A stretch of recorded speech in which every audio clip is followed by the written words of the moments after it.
പുതിയൊരു വീഡിയോയിലേക്ക് എല്ലാവർക്കും സ്വാഗതം. ഈ ചാനൽ സബ്സ്ക്രൈബ് ചെയ്ത് കാണണേ. അങ്ങനെ അനാമിക അനിയും കൂടി നല്ല വഴക്കിടുകയാണ് നന്ദുവിൻ്റെ പേരിൽ. മുത്തശ്ശനെ മുത്തശ്ശി നിർബന്ധിച്ചുകൊണ്ടാണ് അവൾ വന്നത്. നമ്മൾ കാരണവന്മാരുടെ വാക്കുകളാണ് കേൾക്കേണ്ടത് എന്ന് പറയുമ്പോൾ, എന്തോന്ന് കാരണവന്മാർ, എനിക്കിപ്പോൾ സപ്പോർട്ടായിട്ടുള്ളത് അപ്പച്ചി നിൻ്റെ അമ്മയും മാത്രമാണ്. ഇനി അവരെ കൂടി അവളുകൾ കയ്യിലെടുക്കുമോ എന്തോ എന്നും.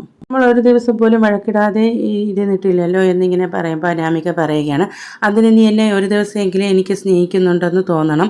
അപ്പോൾ അനി പറയുകയാണ്, അതെങ്ങനെയാണ് തോന്നുന്നത്? നീ എൻ്റെ ഏട്ടത്തിമാരെ വെറുക്കുന്നിടത്തോളം കാലം നിന്നെ ഞാൻ സ്നേഹിക്കത്തില്ല എന്ന്. അങ്ങനെയല്ലടാ പറയേണ്ടത്. അവളുടെ അനിയത്തിനെ വെറുക്കുന്ന എന്നെ നിനക്ക് സ്നേഹിക്കാൻ പറ്റത്തില്ല എന്ന് നീ പറയുന്നു. അങ്ങനെ നീ വിചാരിച്ച് വെച്ചിരിക്കുന്നുവെങ്കിൽ അങ്ങനെ തന്നെ, നിന്റെ രീതിയൊന്നും ഞാൻ തെറ്റിക്കാൻ പോകുന്നില്ല എന്ന് പറഞ്ഞ് അനി അങ്ങോട്ട് പോവുകയാണ്.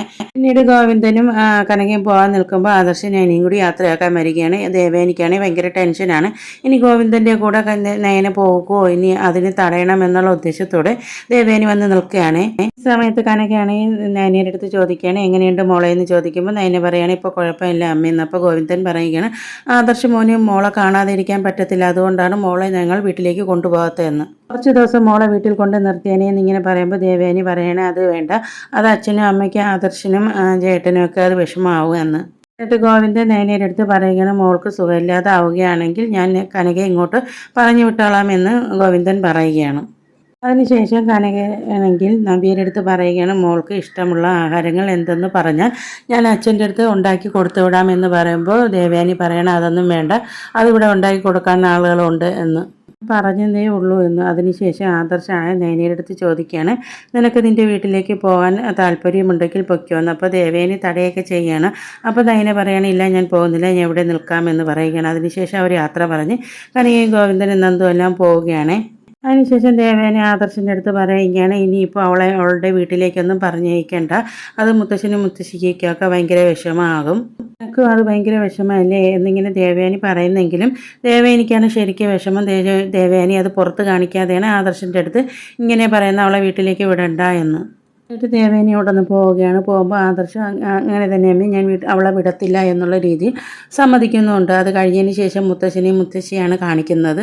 ചടങ്ങ് നടക്കുന്ന സമയത്ത് അഭിയാണെങ്കിൽ ദേഹം മൊത്തം ചൊറിയുന്നുണ്ട് എന്ന് പറഞ്ഞ് വെറുതെ എഴിച്ചു പോയതാണ് എന്നുള്ള സംശയമൊക്കെ മുത്തശ്ശിക്കുണ്ട്. അവൻ വെറുതെ ആ ചടങ്ങിൽ പങ്കെടുക്കാതിരിക്കാൻ വേണ്ടി പോയി എന്നാണ് മുത്തശ്ശി വിചാരിച്ചു വെച്ചിരിക്കുന്നത്.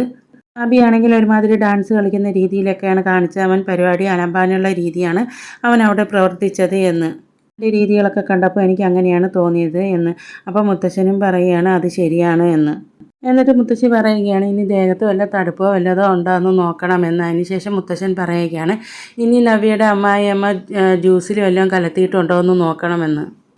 അപ്പോൾ മുത്തശ്ശിക്കും ചെറിയ സംശയമുണ്ട്. എന്നിട്ട് മുത്തശ്ശി പറയുകയാണ്, എന്തായാലും നവ്യയ്ക്ക് നല്ലതുപോലെ ബുദ്ധിയുണ്ട്, അവളുടെ അമ്മായിയമ്മയും ഭർത്താവിനും അവളെ ഇഷ്ടമില്ലെന്ന്, അതിനനുസരിച്ച് തന്നെയാണ് ആ മോൾ ഇവിടെ കഴിയുന്നത്, അത് ഇടയ്ക്കിടയ്ക്ക് ആ മോൾ എൻ്റെ അടുത്ത് പറയുമായിരുന്നു എന്ന്.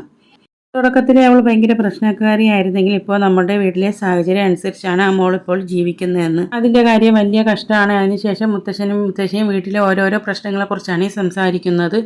ഏതൊരു വീടും നന്നായിട്ട് പോകുന്ന എല്ലാ കാലത്തും എല്ലാവർക്കും ഇഷ്ടമായെന്ന് വരത്തില്ലല്ലോ. വീട് സ്വർഗമാണെങ്കിൽ അതിനകത്തുള്ളവർക്ക് എന്തെങ്കിലും കാലക്കേട് വന്നാൽ അതൊരു നരകമാകുമെന്ന് മുത്തശ്ശൻ പറയുന്നു. മുത്തശ്ശൻ്റെ അസുഖം മാറിയ വിവരം പോലും പറയാത്തത് ഈ വീട്ടിൽ ഇപ്പോൾ താളം തെറ്റലുകൾ ഉള്ളത് കൊണ്ടാണ്. അസുഖം ഉണ്ടെന്ന് പറയുമ്പോൾ ചെറിയ സഹതാപമൊക്കെ കിട്ടുമെന്ന് മുത്തശ്ശൻ പറയും. എന്നിട്ട് മുത്തശ്ശൻ പറയുകയാണ്, ഞാനിപ്പോൾ മരിച്ചു പോകണമെന്നാണ് ഒരുപാട് പേര് ആഗ്രഹിക്കുന്നതെന്ന്. അപ്പോൾ മുത്തശ്ശി പറയുന്നത്, ഇവിടെ നിന്ന് എന്താ അങ്ങനെ പറഞ്ഞതെന്ന് പറയുമ്പോൾ മുത്തശ്ശൻ പറയുകയാണ്, നമ്മൾ രണ്ടുപേരാണല്ലോ ഇപ്പോൾ ഓരോ കാര്യത്തിന് എതിര് നിൽക്കുന്നത് എന്ന്. ഇപ്പോൾ തന്നെ നന്ദുവിനെ ഇവിടെ കൊണ്ടുവരണമെന്ന് വാശി പിടിച്ചാൽ നമ്മളാണല്ലോ, അത് അനാമികയ്ക്കൊന്നും ഇഷ്ടമല്ലല്ലോ നന്ദു ഇവിടെ വരുന്നത്. അതിനുശേഷം മുത്തശ്ശി പറയുകയാണ്, അനാമിക വന്നതിന് ശേഷമാണ് ഇവിടെ ഓരോ പ്രശ്നങ്ങൾ ഉണ്ടാകുന്നതെന്ന്. എന്നിട്ട് പറയുകയാണ്, അനാമികയുടെ അച്ഛനും അമ്മയും എല്ലാം ഒരു സ്വാർത്ഥ താല്പര്യമുള്ള ആൾക്കാരാണ്. അനാമികയുടെ അച്ഛൻ്റെയും അമ്മയുടെയും കള്ളത്തിനൊക്കെ മുത്തശ്ശിക്ക് മനസ്സിലായി തുടങ്ങി. എന്നിട്ട് മുത്തശ്ശൻ പറയുകയാണ്, ഇനി ആദർശിൻ്റെയും നയനയുടെയും കുഞ്ഞിനെ കൂടി ഇങ്ങനെ ആഗ്രഹം എത്രയും പെട്ടെന്ന് നടന്നാൽ മതി എന്നിങ്ങനെ മുത്തശ്ശൻ പറയുമ്പോൾ മുത്തശ്ശി പറയുകയാണ്, ഇപ്പോൾ അവർ രണ്ടുപേരും ഭയങ്കര സ്നേഹത്തിലാണ്, ഇനി ആരും അവരെ പിരിക്കാൻ നോക്കിയാൽ അത് നടക്കത്തൊന്നുമില്ല, അതുകൊണ്ട് നമ്മളുടെ ആഗ്രഹം പെട്ടെന്ന് തന്നെ നടക്കുമെന്ന് മുത്തശ്ശി പറയുകയാണ്. ഇങ്ങനെ മുത്തശ്ശി പറയുന്ന വാക്കുകൾ കേൾക്കുമ്പോൾ മുത്തശ്ശിന് ഭയങ്കര സന്തോഷമാണ് തോന്നുന്നത്.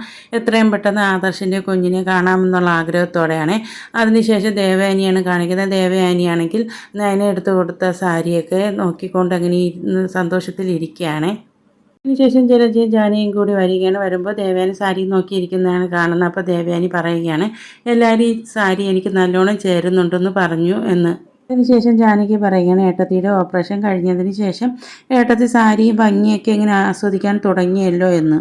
ജലജ പറയുകയാണ്, ഏട്ടത്തിയുടെ ഒരു ഓപ്പറേഷനേ കഴിഞ്ഞിട്ടുള്ളൂ. ഓപ്പറേഷൻ കഴിഞ്ഞെന്ന് വെച്ച് പ്രായമൊന്നും കൂടിയിട്ടില്ല. പ്രായം കൂടിയ ആൾക്കാരാണ് ഇങ്ങനെ ഭംഗിയൊക്കെ ആസ്വദിക്കുന്നതെന്ന്. എന്നിട്ട് പറയണം, ആദർശനെ നയനയും ടൂർ വിട്ടതൊന്നും ശരിയായില്ല എന്ന്. അതിനുശേഷം പറയുന്നു, അച്ഛനും അമ്മയും പറഞ്ഞത് കേട്ടില്ലേ, നയനയുടെ ആദർശനെ കുഞ്ഞിനെ ലാളിക്കണമെന്നൊക്കെ. എന്നിട്ട് ദേവയാനി പറയുകയാണ്, അതിന് അവരെ കുറ്റം പറഞ്ഞിട്ട് കാര്യമല്ല, ഇവിടുത്തെ മൂത്ത കൊച്ചുമോൻ ആദർശല്ലേ, അപ്പോൾ അവൻ്റെ കുഞ്ഞിനെ ലാളിക്കണമെന്ന് പറയുന്നതിൽ എന്താ കുഴപ്പമെന്ന്. അപ്പോൾ ഇതിന് അവൾ പ്രസവിച്ചോട്ടെ എന്നാണ് ഏട്ടത്തി പറയുന്നതെന്ന് ജലജ ചോദിക്കുകയാണ്. അതിനുശേഷം ദേവയാനി പറയുകയാണ്, എനിക്കും ആഗ്രഹം ഇല്ലാതെ ഇല്ല ആദർശൻ്റെ ഒരു കുഞ്ഞിനെ കാണണമെന്ന്, പക്ഷേ മരുമകൾ നയന ആയിപ്പോയി. പിന്നീട് ജലജ പറയുകയാണ്, ഏട്ടത്തിയാണെങ്കിൽ അവരുടെ ഹണിമൂൺ ട്രിപ്പ് മുടക്കാൻ വേണ്ടിയാണല്ലോ മലയ്ക്ക് പോകാൻ വേണ്ടി മാല ഇടാനൊക്കെ പറഞ്ഞ് അതിനുശേഷം വന്നതിന് ശേഷം എന്തെങ്കിലും വ്രതമൊക്കെ പറയുമെന്നല്ലേ ഏട്ടത്തി പറഞ്ഞിരുന്നു. എന്നിട്ട് ഉണ്ടാക്കി നിർത്തുമെന്നൊക്കെയല്ലേ ഏട്ടത്തി പറഞ്ഞു. ഇപ്പോൾ അസുഖ കാര്യങ്ങളൊക്കെ വന്നപ്പോൾ അതൊക്കെ വിഴുങ്ങിക്കളഞ്ഞു ഏട്ടത്തി എന്നുള്ള രീതിയിലാണ് ജലജ സംസാരിക്കുന്നത്. ദേവയാനി പറയുകയാണ്, നമ്മൾ എന്ത് ചെയ്തിട്ടും കാര്യമല്ല, അവൻ ഏറ്റവും കൂടുതൽ എന്നെയാണ് സ്നേഹിക്കുന്നത്, അപ്പോൾ ഞാൻ അവൻ്റെ സന്തോഷം കാണണ്ടേ എന്ന്.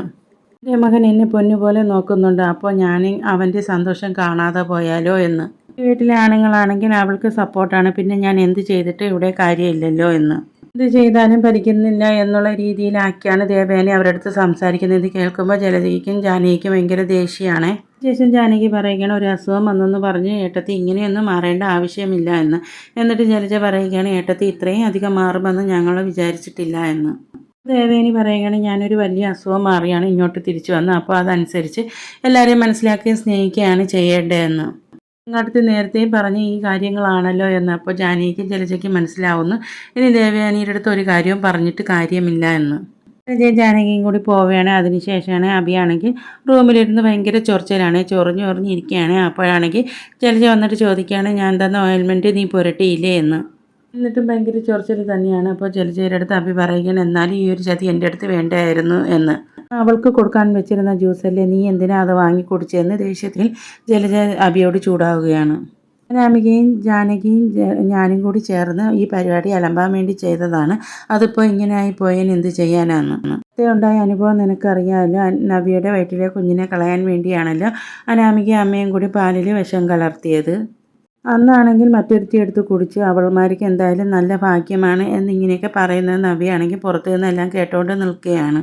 അബിയുടെ അടുത്ത് ജലജ ദേവയാനിയുടെ മാറ്റത്തെക്കുറിച്ചൊക്കെ സംസാരിക്കുകയാണ്. ഇനി ദേവയാനിയുടെ അടുത്ത് ഒരു കാര്യവും പറഞ്ഞിട്ട് കാര്യമില്ല, അത്രയ്ക്ക് നല്ല മാറ്റമാണ് ദേവയാനിക്ക് വന്നതെന്നൊക്കെ ഇങ്ങനെ. ഇനി നമുക്ക് അനാമികയെ ചൂട് പിടിപ്പിച്ചുകൊണ്ടിരിക്കണമെന്ന്. അപ്പോൾ അബി ചോദിക്കുകയാണ്, എന്തായാലും ഇന്ന് നന്ദു വന്നില്ലേ, അതിൻ്റെ ദേഷ്യം എന്തായാലും അനാമികയ്ക്ക് കാണും, അതുകൊണ്ട് അനാമികയെ നല്ലവണ്ണം തിളപ്പിക്കണമെന്നാണ് അബി.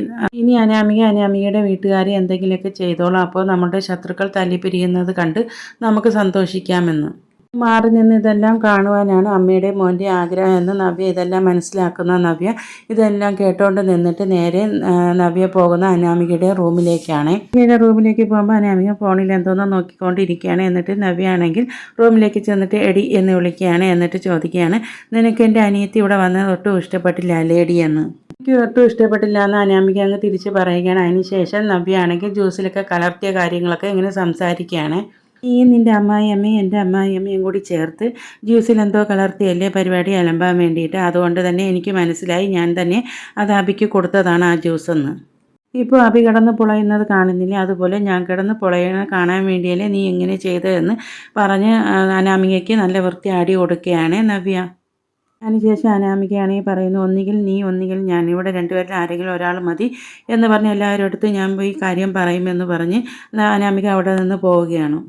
അബിയാണെങ്കിൽ അനാമികയെ പിടിച്ചു വെച്ചിട്ട് പറയുകയാണ്, അങ്ങനെയാണെങ്കിൽ പുറത്തു പോകാൻ പോകുന്നത് നീ തന്നെ ആയിരിക്കും, അന്ന് പാലിൽ വിഷം കലർത്തിയത് നീ നിൻ്റെ അമ്മയും കൂടിയേ ചേർന്നല്ലേ എന്ന്. അമ്മയ്ക്ക് നല്ല പേടിയാവുന്നുണ്ട്. അനാമിക പെട്ടെന്ന് തന്നെ പറയുന്നു, ഞാനും എൻ്റെ അമ്മയും അല്ല, ഒരു തെറ്റും ചെയ്തിട്ടില്ല എന്ന് പറയുകയാണ്.